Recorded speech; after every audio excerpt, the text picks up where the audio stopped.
Hola, ¿cómo están?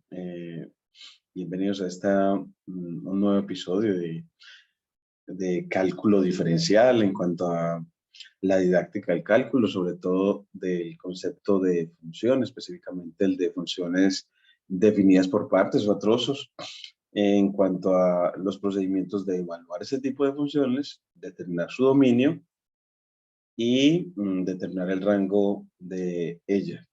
Para nuestro trabajo vamos a evaluar la función leyendo su expresión algebraica, viendo que para evaluarla necesitamos leer con cuidado su expresión para determinar en cuál de las fórmulas que definen la función debo reemplazar el x para hallar el valor respectivo de la función en algún punto del dominio de la misma. Para hallar el dominio, leeremos también la expresión algebraica para decir, bueno, ¿y en qué conjunto está definida la función? Es decir, ¿qué números reales esta función sí transforma? ¿Qué conjunto de números reales esta función sí transforma? Y para el rango vamos a hacerlo de manera gráfica, la determinación de este rango, es decir, la determinación de todas las imágenes o de todos los elementos transformados por la función. Entonces, empecemos pues en esta aventura. Vamos a compartir nuestro cuaderno Jupyter Notebook para presentar la función. Es una función f de x definida. Vamos a quitar con el ocultar control de reunión flotantes. Para devolverte otra vez a ella, nada más le das escape. Y acá, pues vemos la función. Vamos a, dentro de nuestro cuaderno, agrandizar un poquitico. Y esta es nuestra función a la que le vamos a evaluarla en donde nos indiquen. En este caso la vamos a evaluar en -3, en 1, en 3 y en b cuadrado más 1. Pues donde b es cualquier número real. Entonces vamos a ver y cuáles serán los valores de la función en esos 4 números. En -3, en 1, en 3 y en b cuadrado más 1. ¿Cuáles serán los valores de esa función? O imágenes de esos números del dominio. Mm, y luego vamos a determinar pues el dominio y el rango de la misma. Entonces para evaluarla, lo hacemos a partir de la lectura cuidadosa de la definición de la función. Leámosla de nuevo. Dice, para cada x, f de x, la imagen de la función, la imagen del x va a ser o valor absoluto de x más 1 o menos x más 1. Es decir, que esta función coge un número x y lo transforma. Dependiendo de quién sea el número, lo transforma en el valor absoluto del número aumentado en 1 o en el inverso aditivo del número aumentado en 1. Dependerá si lo que entra es un número menor que 1 o mayor que 1, como nos dice esta definición. Si entra un número menor que 1, la función lo transforma en su valor absoluto aumentado en 1.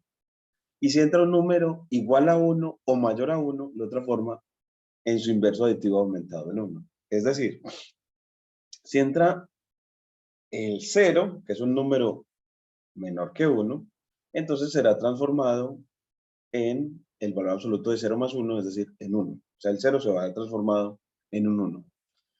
Y si entra el 3, que es un número mayor que 1, pues entonces esa función lo transforma en el inverso aditivo de 3 aumentado en 1. Es decir, en -3 más 1, es decir, en -2. Es decir, el 3 es transformado en el número real -2. Esa es como la lectura cuidadosa que nos permite evaluar bien. Entonces, bueno, evaluemos en -3. Bueno, pues para evaluar el -3, miramos, pues -3 es menor que 1 o mayor que 1. Pues es menor que 1. Si es menor que 1, te vas a la primera definición. Entonces, reemplazas el x por ese -3 y te queda valor absoluto de -3 más 1. Valor absoluto de -3 es 3, más 1, 4. Es decir, f de -3 te debe dar 4. Y para eso, lo miras acá. Y efectivamente él te lo da. Aquí te lo confirma.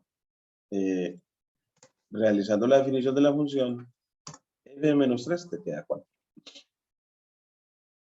Ahora evaluemos en 1. Bueno, pues Entonces lo que quiere decir f de 1 es, dame qué sale de la máquina cuando a la ella entra el 1.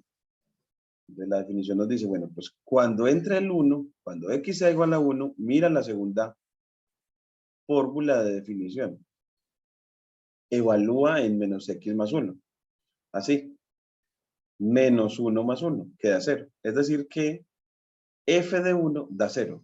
Es decir que 1 es un 0 de la función. O que la función al 1 lo transforma en un 0.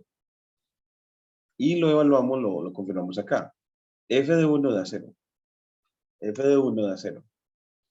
Es decir, 0 es un 0 de la función. Perdón, 1 es un 0 de la función. Luego vamos a evaluar en 3. Entonces en 3, pues como 3 es el que dijimos ahorita que es un número mayor que 1, sustituimos en la segunda fórmula, en menos x más 1. O sea, en menos 3 más 1, es decir, menos 2. Es decir, que f de 3 es menos 2. O sea que la función tiene valor negativo en 3. Tiene valor negativo en 3. Y por último, evaluar la función en b cuadrado más 1. Y otra vez uno mira, b cuadrado más 1 es menor que 1 o mayor que 1. Y b cuadrado más 1 es un número mayor que 1. ¿Por qué? Si al 1 le adicionas b cuadrado, que es un número no negativo, porque elevar al cuadrado siempre da no negativo, pues lo que te da como resultado es un número mayor que 1. Porque si al 1 le adicionas algo positivo o 0, el resultado siempre va a ser mayor que 1. Si le adicionas algo negativo, pues te va a dar algo menor que 1. Entonces, b cuadrado más 1 es un número mayor que 1. Entonces reemplazamos en la segunda fórmula de nuevo. Si reemplazas en la segunda fórmula a x por b cuadrado más 1, entonces tendrás menos x2 menos 1. Más 1 te queda menos b cuadrado. Y usted ve que acá eso es lo que le queda. Si lo reemplazas despacio, te lo voy a dejar aquí en una línea y es, quiero calcular, utilizando la línea de texto, quiero calcular f de b cuadrado más 1. Pues como eso es mayor que 1, se reemplaza en la segunda parte de la fórmula. En menos x más 1, siendo x, en este caso, b al cuadrado más 1. Entonces así lo que tienes es que f de b cuadrado más 1 es el inverso aditivo de b cuadrado más 1 aumentado en 1. ¿Y cuánto te da eso? Lo que primero que haces en este caso es destruir el paréntesis, te queda menos b al cuadrado menos 1, y el 1 que ya lo traías, y luego sumas términos semejantes, en este caso los únicos semejantes son menos 1 y 1, y así te queda solamente menos b al cuadrado. Y así ya tenemos que efectivamente f de b cuadrado más 1 es menos b cuadrado. Es decir, el valor de la función en b cuadrado más 1 es el inverso aditivo del cuadrado de b. Y así ya tienes ya despacio cómo se hizo esa evaluación. Y enfatizando en que siempre tienes que mirar para las funciones definidas a trozos dónde tienes que reemplazar. Si en la primera o en la segunda fórmula. Si en la primera o en la segunda fórmula, dependiendo del punto del dominio que te entreguen. Dependiendo de ese punto. Ahora ya después de ver eso la evaluación, vamos a hacer lo de la determinación del dominio, que también es a partir de la evaluación, de la observación de la función. Y dice, bueno, esta función está definida para los menores que 1, para el 1 y para los mayores que 1. Para los menores que 1, la función se define como valor absoluto de x más 1. Para el 1 y para los mayores que 1 como menos x más 1. O sea que esa función está definida en todo número real. Si está definida en todo número real, quiere decir que el dominio son todos los números reales. Entonces, uno podría como escribirlo y es, bueno, como esta función está definida o transforma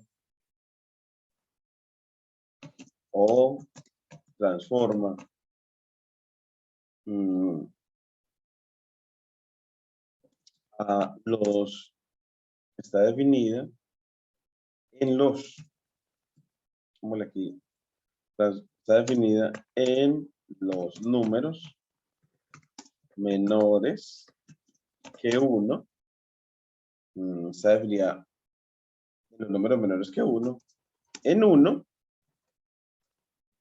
y en los mayores que 1 y en los números mayores que 1. Entonces, su dominio es todo el conjunto de los números reales. Y eso es como una manera de decir. Entonces, transforma cualquier número.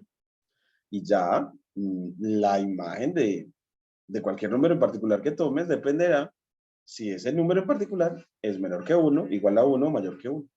Para saber si reemplazas, para hallar su valor, el valor de la función en el número, si reemplazas en la primera o en la segunda fórmula que define la función. Entonces así, esa es como la manera, como a partir de la observación cuidadosa de la definición de la función, determinas el dominio. Entonces aquí le ponemos que esa fue la determinación del dominio. De la función. Y ahora para la determinación del rango, ese lo vamos a hacer desde lo gráfico. Ese es más delicadito de hacerlo, no se ve desde la lectura tan claramente. Entonces uno dice, bueno, grafiquemos la función y las funciones definidas en trozos, pues usted ve que considere números, considere el gráfico de la función antes de 1.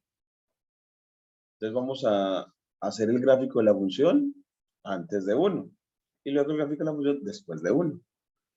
Entonces yo tomé, entonces tenemos el dominio partido, un dominio x1 y un dominio x2, un dominio x1 para antes de 1 y un dominio x2 para después de 1. Y la función pues tendremos, uno podría decir, bueno, esa secuencia de graficación, yo te la voy a sugerir aquí, te la voy a trazar acá y te digo, bueno, como en el primer trozo está involucrado el valor absoluto, pues usted grafica en todo R al valor absoluto, que es una V. Luego de graficar a valor absoluto, graficas al valor absoluto de X aumentado en 1.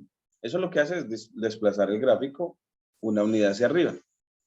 Entonces miren que aquí pasa de una V a una V que está más arriba. Y luego a esa V que está más arriba, que es valor absoluto de X más 1, ya, y está definida en todo R, la dejas solamente el gráfico que corresponde a todo lo que está con respecto al eje X antes de 1. Entonces miren que ya le quitas a la V una porción, lo que está después del 1 con respecto al eje horizontal, lo que está después del 1. Y así te queda este gráfico de la derecha. Ese es el primer trozo de la función. Un pedacito de la V. Y el segundo trozo de la función también es, trazas la función menos X que está en el segundo trozo. Como si fuera definida en todo R. Ese es un gráfico de una línea recta de pendiente negativa. Luego, menos X más 1. Pues a ese menos X le aumenta en 1, el gráfico lo único que va a hacer es elevarse. Esa es la recta elevada. Ese es el que tienes aquí en la segunda parte. Y luego, esa recta elevada, que es menos X más 1, quitas de esa la porción de la recta que está con respecto al eje horizontal, lo que está antes del 1. Porque este segundo trozo es está definido solamente para los X a la derecha del 1. Por eso es que te queda este pedacito de la recta en la parte que está después del 1 con respecto a la horizontal. Y así entonces tienes dos trocitos, una V cortada y un trozo rectilíneo. Y esos los unes para que te quede este grafiquito completo de F, este gráfico que vemos acá. Entonces así nos queda un trozo de V y la otra parte. Y la otra partecita, ese es todo el gráfico de F. Miren que nos queda como, como alineadito, un gráfico raro, discontinuo. Es decir, miren que son dos partecitas, en este caso una parte azul y una parte naranja, que están desconectadas. No sé. Entonces ahí decimos, eso lo vamos a decir como una función discontinua. Esa es la manera de graficarlo Y cuando lo graficas, puedes ver cuál es el dominio. Siendo este el eje vertical, el eje Y, la proyección de la parte azul sobre el eje Y va a ser, miren que desde 1 hasta infinito. Y la proyección de la segunda parte va a ser desde menos infinito hasta 0. Entonces, tendremos que el rango va a ser todos los negativos y todos los números reales desde el 1 hasta 0. Hay que tener en cuenta que en esta segunda parte también va a incluir el 0 en el rango. Entonces así, de esta observación del gráfico, uno concluiría que el rango de la función f es la unión de los siguientes intervalos.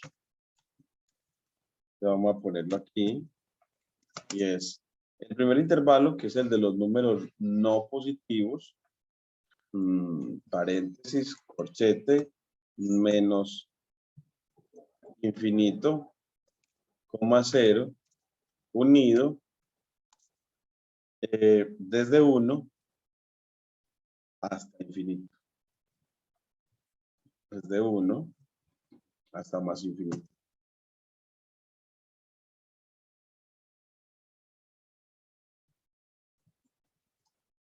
Y así ya tenemos el rango, era el más difícil de hallar en esta parte, porque requería de la graficación de esta función definida en trozos, para la que siempre vas a seguir esa secuencia. Voy a graficar el primer trozo. Pues grafico como si fuera una función definida en todo R. Para eso seguí una secuencia de primero la V, luego la V desplazada, y luego borro lo que no necesito. Y así para el segundo trozo. Grafico como si fuera una función definida en todo R y luego borro la parte que me interesa. En este caso, para el segundo trozo, lo que me interesa es lo que está a la derecha del 1. Así tengo los dos trozos, este de acá, una porción de V y una porción de recta, y los uno en un solo gráfico. La porción de V y la porción de recta, o la semirrecta. Y ya me queda el gráfico de la función completo. Esa es la manera, y la observación de la proyección de estos dos trozos sobre el eje Y es lo que me permite ver el rango. Yo voy a incluir acá el gráfico de del gráfico del eje Y. Vamos a ponerlo aquí para distinguirlo bien, a x.plot. Y para el eje Y, pues, voy a unir, como el rectángulo de visualización va desde menos 4 a 4 en el eje Y, desde menos 4 a 5 en el eje Y. Entonces, uno los puntos, 0, menos 4 hasta 0,5, porque los puntos sobre el eje Y son de primera coordenada nula. 5, menos 4 hasta 5. Y ahora, miren, ya que en verde me genera el eje Y. Es así, es más fácil ver que, bueno, el trozo azul, la proyección sobre el eje Y, va con respecto al eje Y desde 1 hasta infinito, y la proyección del otro trozo naranja sobre el eje Y va desde menos infinito hasta 0. Yo les voy a dejar ahí, cualquier otra duda me las pueden seguir enviando sobre esta forma de evaluar funciones definidas a trozos, determinar su dominio y determinar su rango para cada una de ellas. Es una secuencia, es un tipo de aventura muy bonita, en la que utilizamos funciones que se definen de maneras diferentes. Muchas gracias.